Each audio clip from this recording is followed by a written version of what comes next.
Thank you, Harold. I am Chuck C. from Laguna Beach, and I am an alcoholic.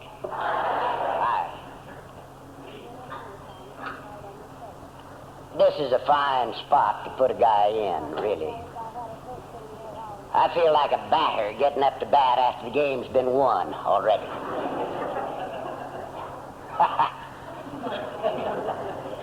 As a matter of fact, I was ready to go home before I got to the hotel.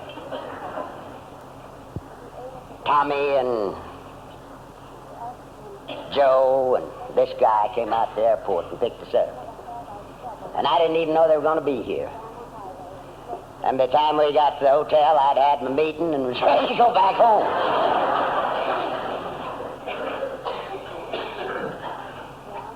And the last couple of days have just added to it.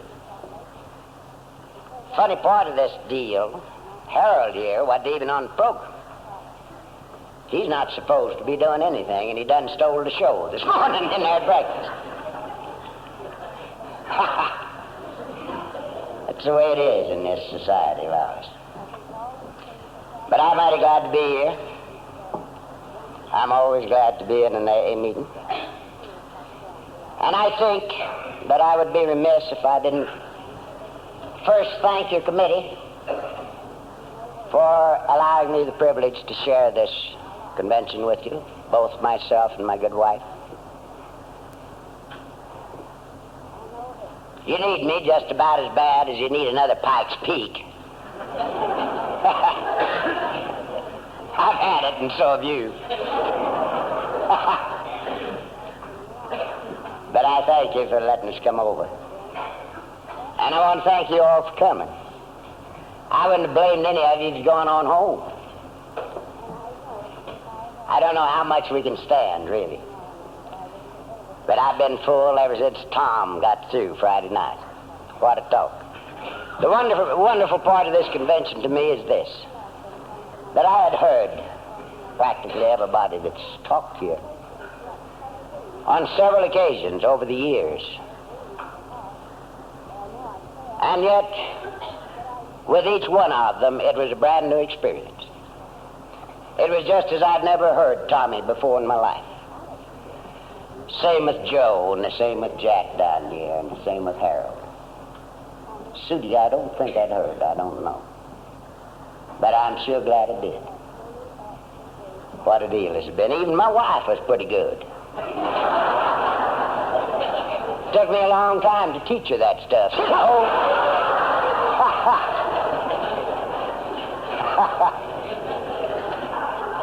I know she did me proud.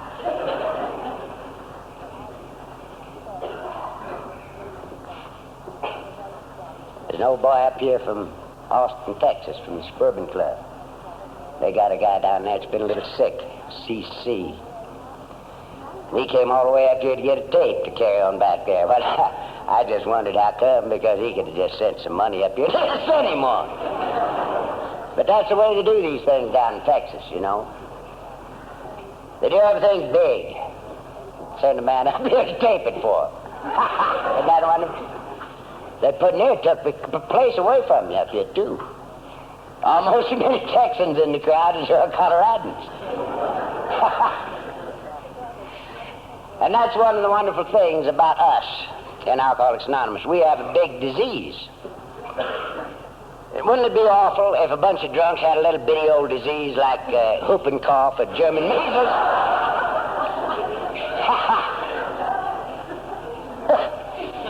But that's not the way it is. We got one of the top diseases. Medical science says alcoholism is the third worst killer in the country. Topped only by heart and cancer. Second only to one of our social diseases as a cause for permanent insanity. And medically speaking, it's incurable. Now that's pretty rough.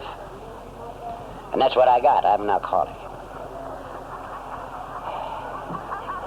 Now, many doctors throughout this country and Canada give us their private opinion that if the brain explosions and heart failures that should be accredited to alcoholism were, right now, alcoholism would be first as a killer in the United States.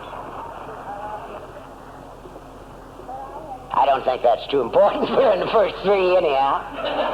You know. We get show money, even at the worst.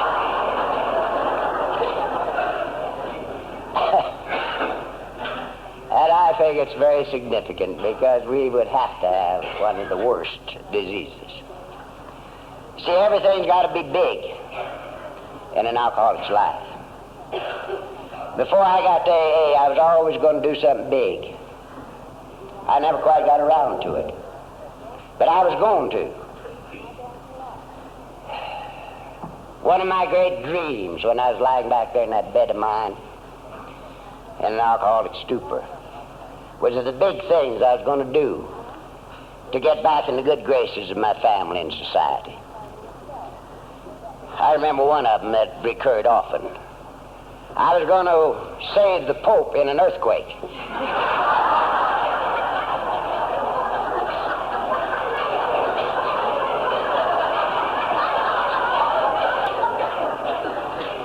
But that was going to take some doing because I'm drunk at Beverly Hills and he's over in Rome, see? But it's very necessary for us to do something big because we never did the little things. You see, we never did the little things. And this is one of the wonderful things about our program. There's nothing big to do anymore. They're just little things, and the big things take care of themselves. And it's wonderful. And when we, as alcoholics, come to see the nature of our problem and fulfill the conditions laid down in our program, something happens to us. But I'm one who believes that either we have to drink the last dregs out of the bottom of the cup, or we have to come and see the nature of our program, lest we will not fulfill the conditions for sobriety. We are a peculiar breed of cats, we alkies. We have the ability to hear what we want to hear and see what we want to see, and interpret both that which we hear and see the way we want to interpret it. And we can't hear until we can. I got a great charge out of a little thing that happened on Art Linkletter's program some time back. He had a bunch of kids up there talking to him. And he asked them about the definition, their definition of a miracle. And he got to this little knot-headed boy, and he says, "What's your definition of a miracle?" And he says, "A miracle is something that can't happen until it does." And that's the way with us. The miracle of AA can't happen with us until it does. Now, I've heard several people say since I've been here, "I wish I could have found this thing 10 years sooner, or 20 years sooner or something." And I just laugh. I just laugh because we couldn't have found it 10 years sooner. We couldn't have found it 10 days sooner. You know, an alcoholic just don't make up his mind that he's got a problem and decide to come to Alcoholics Anonymous and surrender and get sober. There's a little preparation to go through. We got to get ready.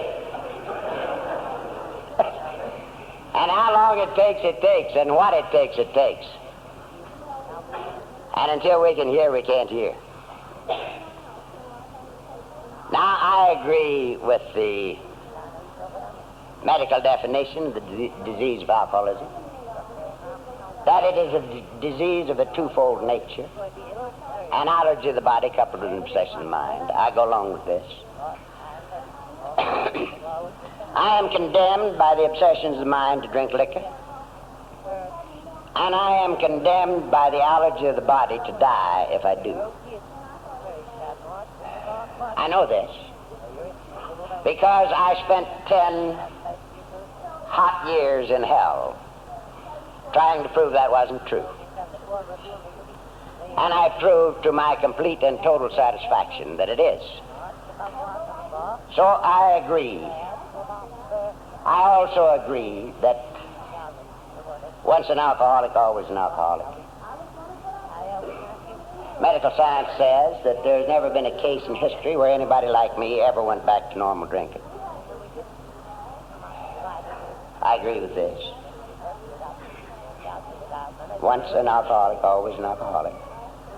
I agree that the physical part of the disease gets worse with the passage of time, even during long extended periods of total abstinence. I know that I'm 18 years and 7 months worse off so far as successfully drinking liquor is concerned than I was when I got here. And just between us, I wasn't in what would be diagnosed as robust health when I got here.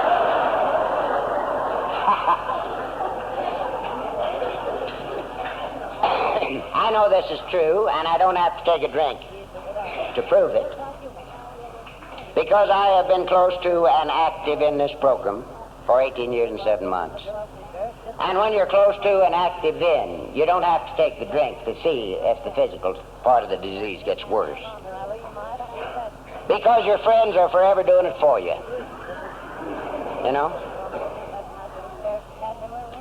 I had a twin in this program almost. Chap that came to the program the same month I did, January 1946. And for 15 straight years, he did a tremendous job in this program. He was one of the greatest speakers that ever came out of Southern California. Many of you have heard him or heard his tapes. 2 years ago, last Christmas, he got messing around with a little cough syrup, codeine and alcohol. And the next thing you know, he was drinking a little, and the next thing you knew, we had to bury him. He didn't last 60 days after his first drink, after 15 straight years of total abstinence. So, you see, the physical side of the disease gets worse with the passage of time, even during long extended periods of total abstinence. And to date, there is nothing that can be done about the physical part of the disease. If we had all the money in the state of Colorado, it wouldn't be enough to send me someplace to have my body made over so I could successfully drink. All of this I am fully aware of. Now, if seeing the physical side of the disease, you and I could decide to quit drinking and could do it, we wouldn't have a problem. We simply wouldn't have a problem. It's easy for us to see the physical side of the disease, that one drink's too many and 1,000's not enough, after it's explained to us. Now, this never occurred to me until I got to Alcoholics Anonymous. I never thought it was the first drink that was killing me. I thought it was the last gallon. For 10 years, I was trying to find a way to shut it off before the trouble started. You see, my last drink, trouble started on Wednesday. Now, if I'd just quit Tuesday, everything had been all right. And so I decided to quit Tuesday next time, but I'd forget to specify which Tuesday. But when I got here and you told me it was the first slug, I could see it very plainly. It's not that we alkies get drunk every time we take a drink. Particularly, this is not true with the periodic. We don't get drunk every time we take a drink. We get real cute about this thing. We come off of a drunk, and if you're like me and didn't know there was an easy way to sober up, you just died until you could live. Shook your liver out, walked up and down the living room floor, sweating, shaking, freezing, and dying until you could get well. And then you'd go into a real good build-up process. You'd eat a lot of vitamins, sleep well, drink a lot of milk, exercise, get real strong, and then you'd start to analyze. You take that last drunk apart, see where you made your mistakes, decide not to do it that way anymore, and then you start sampling. And you sample your way right on back to bed, you see? But not quickly. Take quite a little time, because we got real cute about it. We'd experiment for a few weeks. So it isn't that we get drunk every time we take a drink. It's that we get drunk every time we take a drink before we quit taking a drink. You see? Always. It's just a question of time between the first slug and the drunk. And if seeing this we could decide to quit drinking and quit, we wouldn't have a problem in the world. We'd just say to ourselves, all right, the stuff isn't doing for me what it used to do. I can't get there anymore. I can get close, but I either go through or fall back. And so I'm not getting any fun out of it. There's nothing in it but trouble. And besides, it's getting so it hurts too bad to sober up. So I'll just cork up the bottle and put it on the shelf and leave it. Now, if we could do that, we wouldn't have a problem in the world. We'd do it. But we can't. Why? Because of the other half of the disease, the obsessions of the mind that cause us to drink. The obsessions of the mind that cause us to drink. The reason you never hear anything about willpower or backbone or standing up and being a man in Alcoholics Anonymous is that we know it's just as silly for an alkie to decide to quit drinking as it is for a tubercular to decide to quit coughing. The only way a tubercular can get rid of the cough is to get rid of its cause, tuberculosis. And the only way a guy like me can get rid of the bottle is to get rid of the mental obsessions that cause him to drink. You see, there is no physical demand for liquor when the body is dry. If there was, I'd be in the middle of a bad predicament this morning, because I haven't had a drink or a tranquilizing or sedating pill for 18 years and 7 months. So I would really be hurting. But I'm not. I feel pretty good, thank you. There is no physical demand for liquor when the body's dry. It's only after the first slug that the physical takes over. The first drink is mental. The second drink and the 542nd drink are physical, but the first one is mental. And if you and I want to live without that bottle, we have to be rid of its cause, the obsessions of the mind. And that's what our program is all about. We recognize the physical part of the disease and recognize that we have no more good drinking time left, period, and never will have any more, period. And then turn to the other half of the disease, the cause.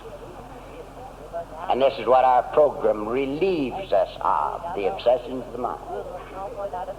Now, due to our very nature, we either have to come to see that there's nothing ahead of us but permanent insanity or death, or we have to drink the last dregs out of the bottom of the cup, because otherwise we will not do the things necessary to obtain and maintain sobriety.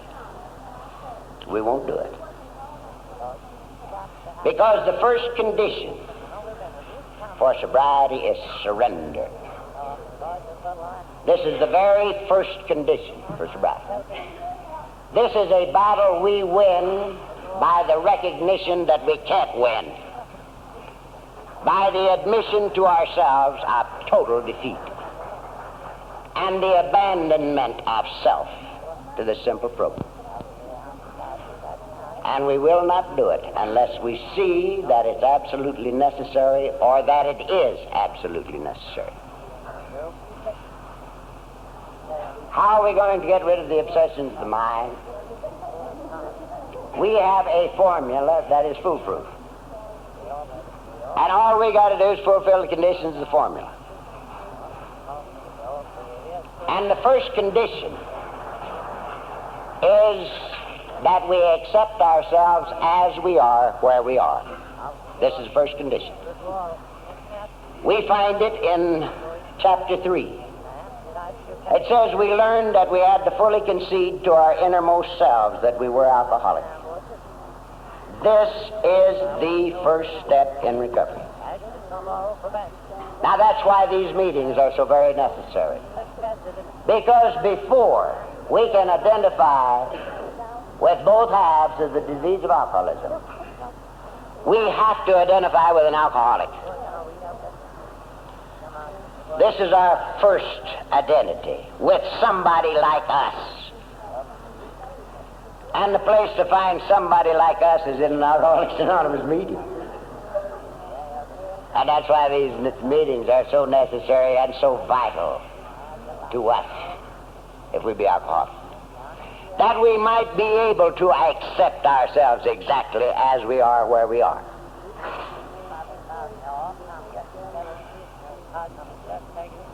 You know, until I completely and totally ran out of everything, including choice, it was never my fault that I drank. It was your fault. If you stupid people had have lived like I knew you should, and like I told you how, because I knew how you should live, and I told you. And if you just had performed like I thought you ought to, I wouldn't have had to drink. But you wouldn't do it, and so I got drunk at you.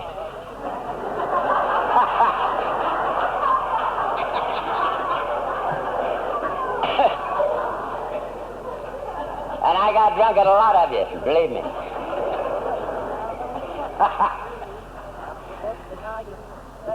That gal that you heard talking, some of you yesterday afternoon, I used to get drunk at her an awful lot because she didn't perform like I knew she should. My boss, it was perfectly clear to me that I had all the brains in the organization. And he had all the money and was trying to tell me what to do. I got drunk at him. But my last and best excuse was my wife's mother. There was a king-size excuse, believe me. We had a mutual hating society that was beautiful to behold. You see, she only had one kid, and I was married to her, and she was living with us. And she had a grandstand seat watching me crucify her only daughter. And she didn't like me very good. And I didn't like her that good.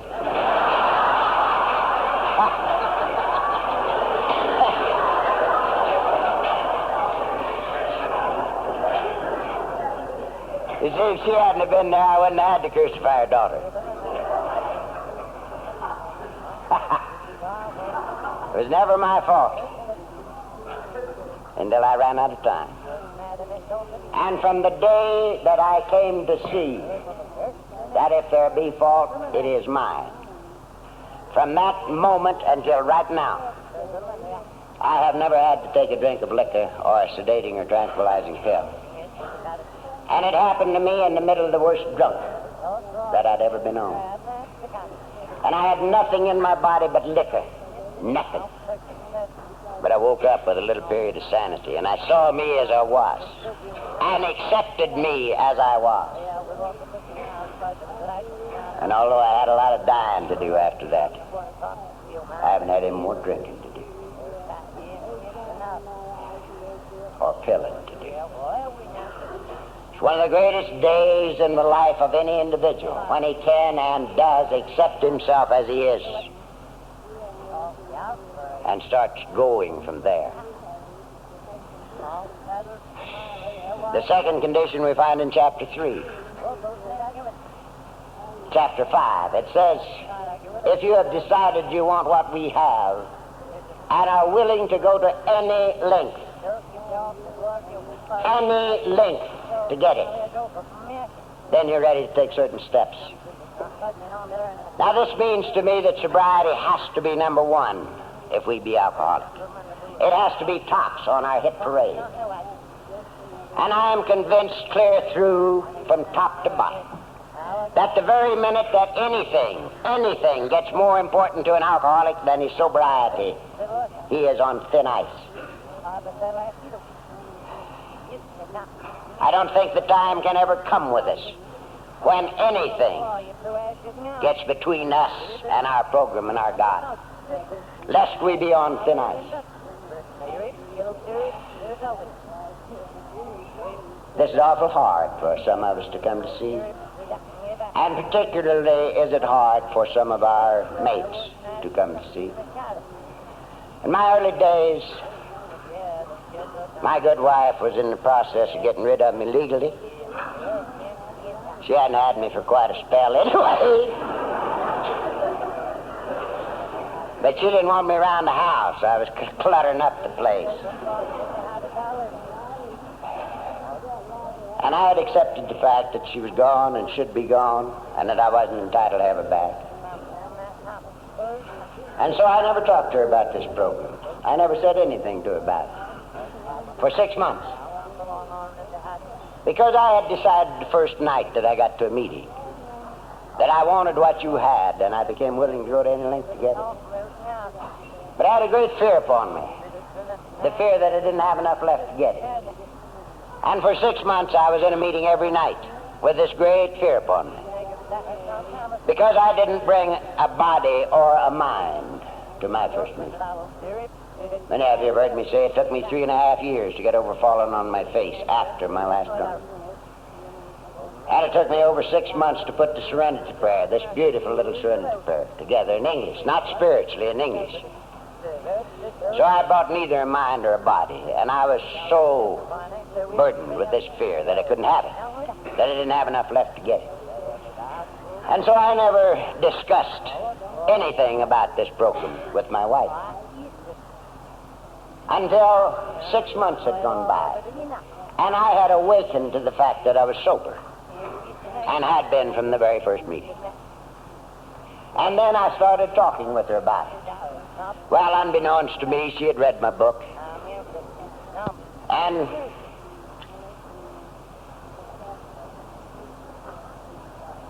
she wanted to go with me. And I took her. And she's been going with me ever since. But after 3 or 4 months, I was asked to say a few words in my own group. And I got up and talked a little, and I said, now, if it was necessary tonight for me to go to Tibet to maintain what I found here, I would go home, pack my grip, come through the living room, kiss my wife, and say, honey, it's too bad, but I've got to go. Well, we got home. Pretty soon I had noticed that the house was shaking. And I look over and she's bawling her eyes out. And I said, why, honey, what's the matter? And she says, oh, what you said.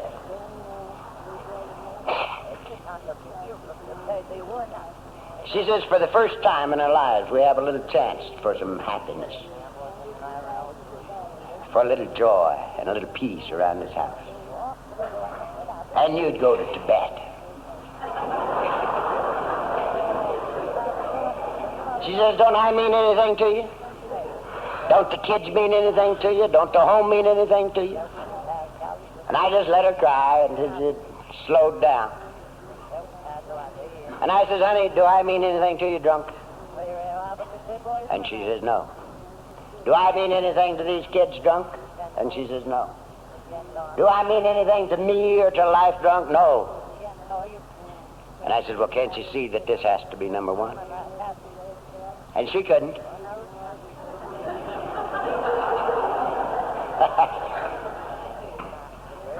But you heard her say yesterday that if it were necessary for us to go through this 10 years of hell to find what we had found, that she was glad that it happened.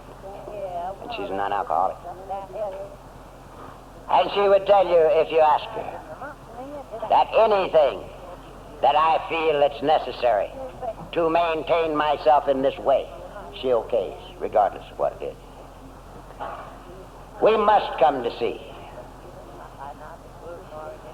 that this is number one and must remain so. If you have decided you want what we have and are willing to go to any length to get it, then you're ready to take certain steps. And then it says, here are the steps we took. And this is one of the most significant programs in our book. I mean, one of the most significant lines in our book. Here are the steps we took. T-O-O-K, took. We're sober.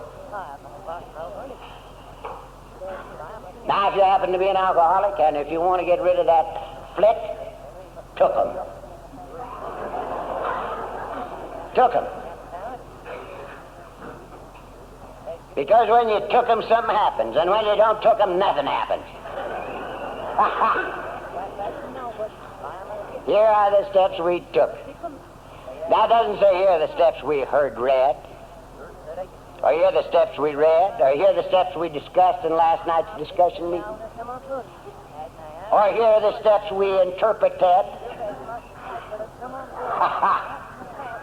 That interpreted just drives me nuts. You know what that first step meant to me 18 years and 7 months ago? We admitted we were powerless over alcohol, that our lives had become unmanageable. Do you know what it means to me this morning, 18 years and 7 months later? We admitted that we were powerless over alcohol, that our lives had become unmanageable. That's all. I'd like to hear some bright boy or girl jump up and interpret that.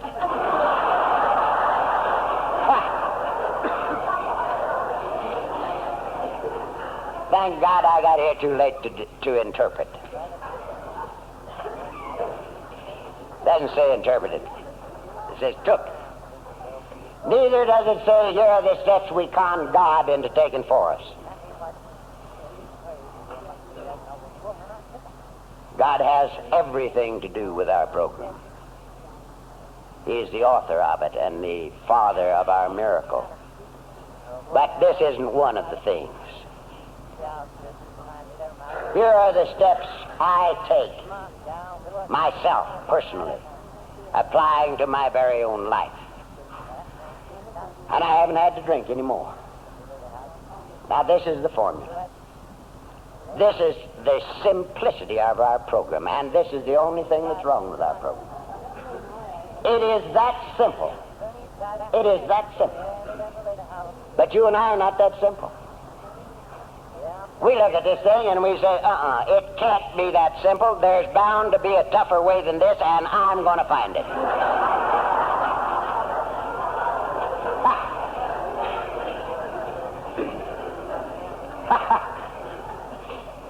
We say if these black lines have got so much potency, these white lines have got something in them too. And we start reading between the lines. We can't get simple enough to see that 500,000 men and women are living a sober, normal, not normal, AA way of life, as the result of applying these steps to their very own lives as honestly as they know how, one day at a time, and letting the chips fall where they may. When we get simple enough to do this, to abandon ourselves completely to this simple program, to let go absolutely, to do these simple things one day at a time to the best of our ability. And incidentally, that's enough. This isn't a program of great learning. Neither is it a program of great ability. It's a program of attitude and effort. Attitude and effort. The only thing you and I need to know that we didn't know when we got here was the nature of our problem. This is very good to know. Very good to know that I'm physically and mentally different than the non-alcoholic drinker. It's a good thing. And this we need to know. But that's the only thing we need to know that we didn't know when we got here. And the only ability we need is what we got, if we use it all. Because when we use it all, what we lack is supply. This is the miracle of AA. And so I'd love to talk about the 12 steps, and I'd love to talk about the 12 traditions this morning, but I'm not going to do it. These are the conditions boiled down. The recognition that we've lost the battle. The admission, personal admission, and acceptance of the fact that we have lost the battle of life. The recognition of the need for help from any place.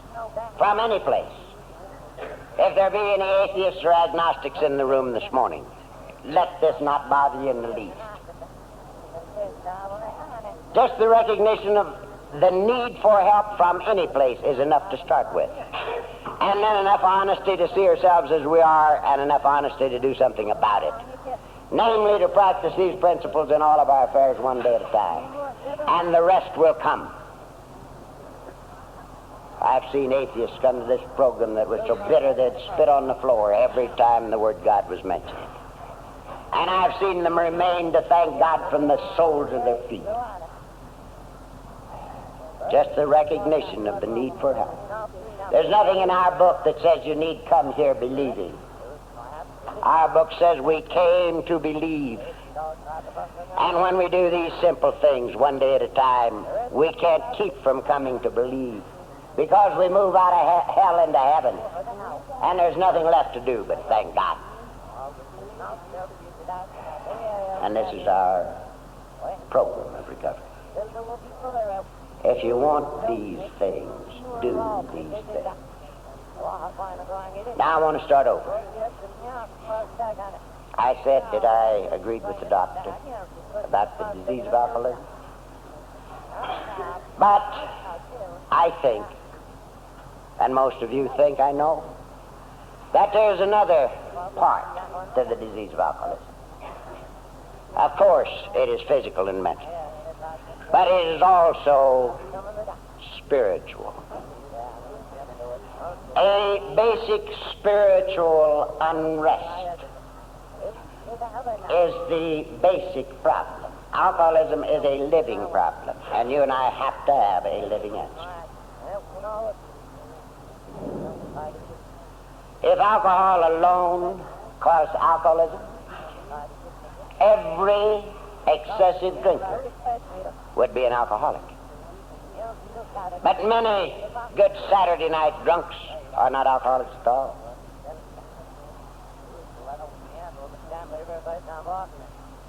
Alcoholism is a basic living problem, and you and I have to have a basic living answer. Now, what do I mean by that? Why am I not drunk this morning? Sunday. I'm a couple of thousand miles from home. It's a beautiful day. Why am I not drunk? There's no better day to be drunk than Sunday, when it's Sunday, you know? Why am I not drunk? Because I have the thing that I was looking for in the bottle. I got it. I got the thing. Now, what is the thing? I don't hurt in here anymore. That king-size hurt is gone. I'm not fighting me, I'm not fighting you, and I'm not fighting my God. I am at peace with me and you and my very own God. And that's the only reason I am not drunk. I don't kid myself for 30 seconds. If I hurt in here like I hurt 20 years ago, I would be drunk as I was drunk 20 years ago. Without this thing, which we call the miracle of AA, this morning I am a tongue-chewing, babbling idiot drunk. And I am not in the least concerned about saying that, neither am I in the least afraid of it. I know it. I can't stay sober of myself. So it is a state of being that allows me to be sober this morning. There isn't anything that a drink or a sedating or tranquilizing pill could do for me but tear me down. I don't need it, therefore I don't have to have it. Now, why was I drunk 20 years ago? For the same reason, a state of being. A state of being that was so lousy that I had to get drunk to get a little peace. Why does a guy or a gal that is otherwise a pretty fine person, why do we keep fighting this battle for 10 years after we've lost? For two reasons, I think. Number one is that we can't admit defeat. We cannot admit defeat. It's against our nature. We have to win, and so we're in there fighting. I was saying to myself 5 years after everybody quit listening to me, I'll beat this thing if it's the last thing I ever do. And it came that close to being the last thing I ever did. I could not give up. Is that the only peace I ever knew until I found my peace in Alcoholics Anonymous was when I was just right with that flesh. When I had just enough to make everything all right with me and with you, and life was good. This is the only peace I ever knew. I have 18 years and 7 months of sobriety to look back over. 25 years of drinking, and the time before that. And although I never had a drink until I was as big as I am now. Out of school, I was an athlete, and I was always in training, and I never took liquor, and I never smoked either, for that matter, until I was out of school. But even back as far as my memory goes, I was a misfit in life. I could not integrate myself in the life around me. Although I wanted so much to be a part of, I was forever apart from, until I found myself in AA. And the only peace I ever knew was when I was just right. And as things became more and more confused, and as the truth dawned on me that I was going backwards, that the turtles of life were passing me up like they were on motorcycles. And I was yelling out, why? And there was no answer but a why. And remembering these times of peace, I'd get that bottle and try to get back there. And I couldn't make it. But I kept trying because it's the only peace I'd ever known.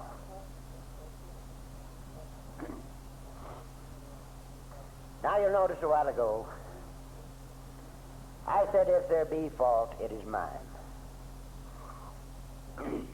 I said that purposely, because I do not believe there is fault. You can't tell me that there is any alcoholic in the world that enjoys the life he has to live after he becomes a compulsive drinker.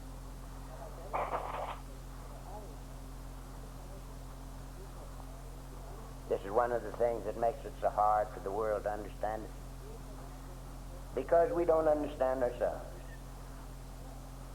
An alcoholic is just as different on the inside from the thing he shows to the world as day is different from night.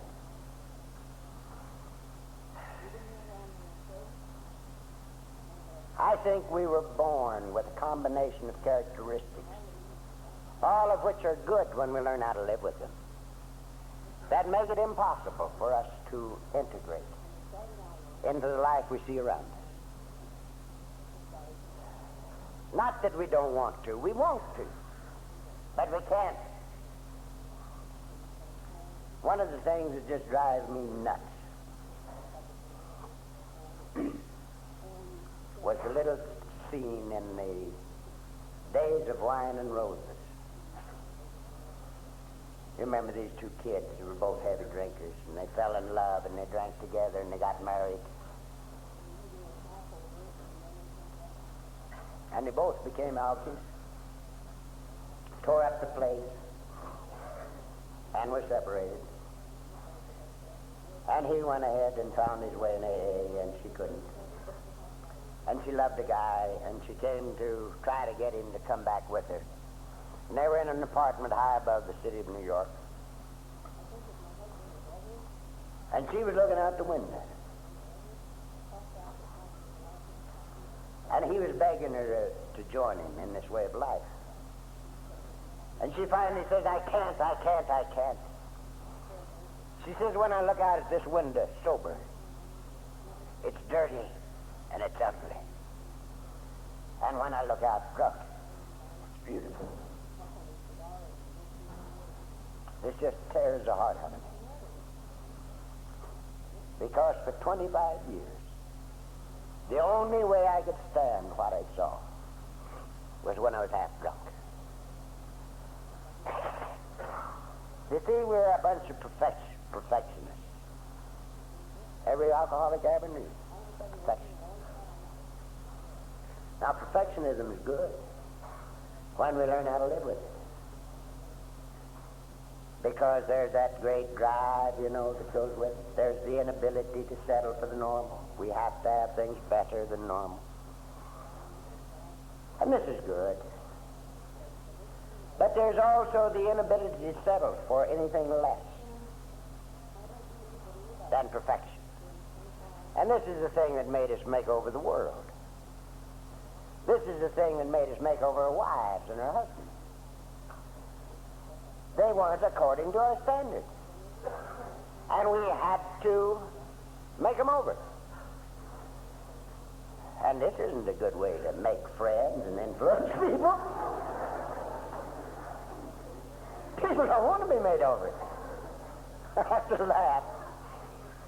at that little story of the attorney. But this sounds suspiciously like me. Just exactly.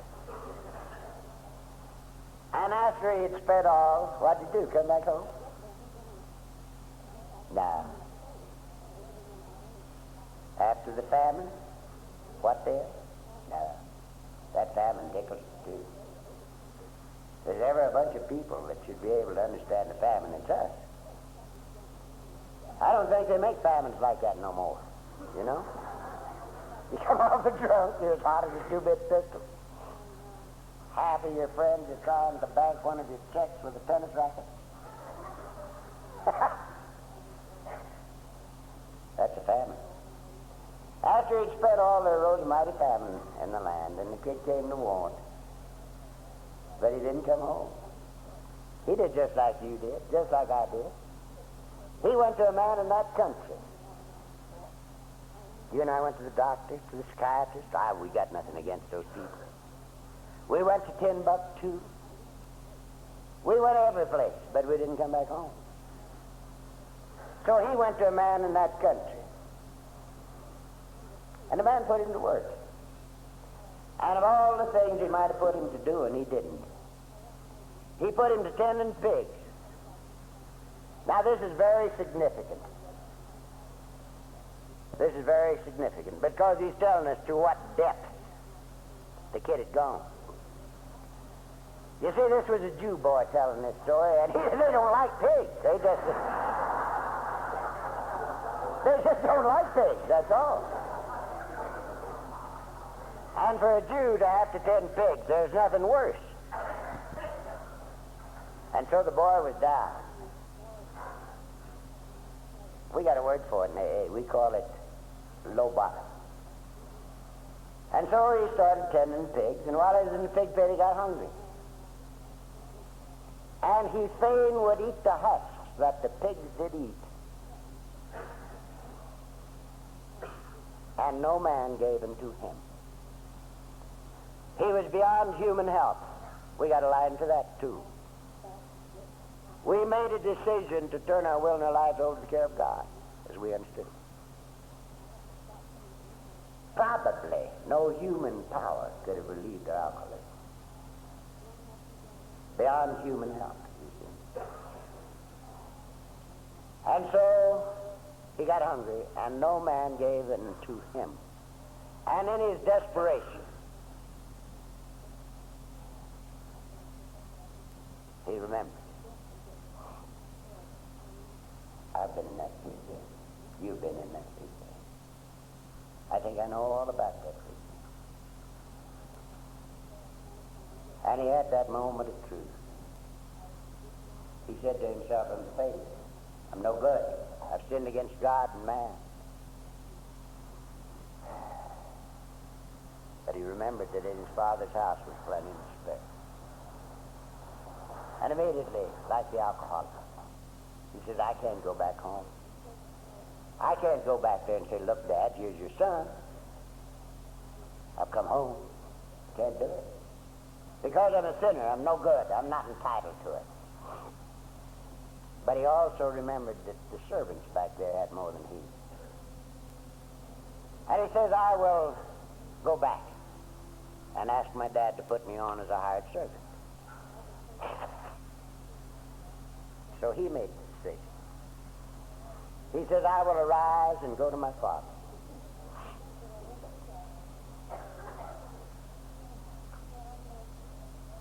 And now here's the miracle of Alcoholics Anonymous.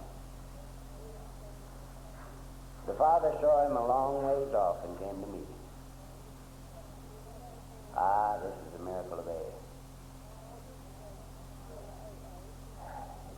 The father saw him a long ways off and came to meet him. And the father saw me a long ways off and came to meet me. Because when I got to that first meeting, I was convinced before I even got through the door that I was in the wrong place. Because I saw a bunch of people like you. And you weren't dressed like me. And you didn't feel like me. And you didn't look like me. And you were all yakking. Every one of you. Yak, yak, yak, yak. Nobody listened, everybody talking. And it was all happy talk. And I was apart from, not a part of, that happy talk. And I said to myself, they've given me a bum steer, because you see, I never had a sponsor. I went there alone.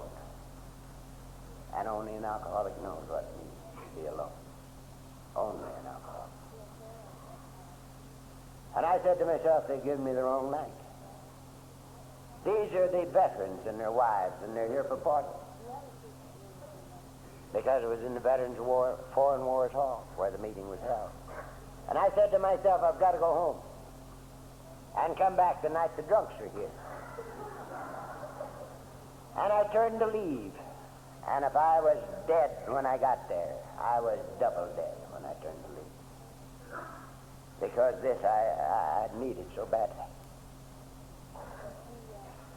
And as I started away, the man heard over at the door, and he says to me, Mister, were you looking for somebody? And I said, no, sir. Well, he said, what were you looking for? And I said, well, if it would interest you, I was looking for sobriety. Because, you see, I thought he was better. And the guy lit up like a Christmas tree. His whole being changed. He just lit up. And he says to me, why, take off your hat and coat. You're in the right place. And God came to meet me through him, who had already found his way.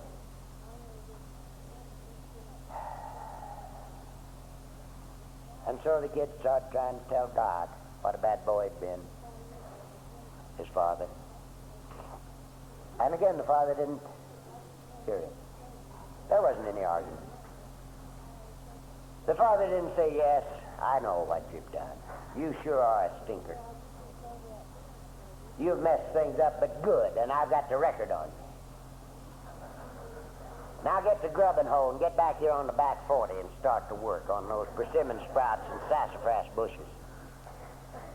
And maybe 25 years from now, if you've done a good job, I might invite you in to have lunch with me. No. Just as it was when the kid went away, it was when he came back home. There was no argument. No argument at all. No condemnation. The father fell on his neck and kissed him. And he put a ring on his finger, the symbol of eternal life, no beginning and no end. And he calls the servant. And he says, kill the fatted calf. Let's have a party. The boy was lost. And he's come back home. Even as you and I. It's not normal to walk alone. I walked alone for 43 years. It's not normal to walk alone. It's cold outside. It's normal for us to walk down the high road of life with our arms around each other, sharing our experience, strength, and hope one with another in love. This is normal. And it's not normal for us to be away from the Father's house. It's normal for us to become as little children, totally dependent on this great thing called God. Now this morning all things are good with me. I'm sober. My family was put back together. My health was put back together. My business was put back together.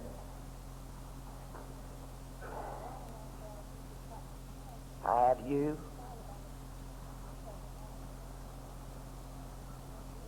And I have a good life. All things are good with me. But you're looking at the most dependent man you'll ever see. I am totally dependent. I cannot run my life. I cannot run my wife. I cannot run my business. I can't run nothing. And I know it. What can I do? I can practice these principles in all of my affairs one day at a time to the best of my ability. And I can share me with anybody that wants me in love. And if that's not good enough, I've got to die. Because that's all I can do. But so far, it's worked out pretty well.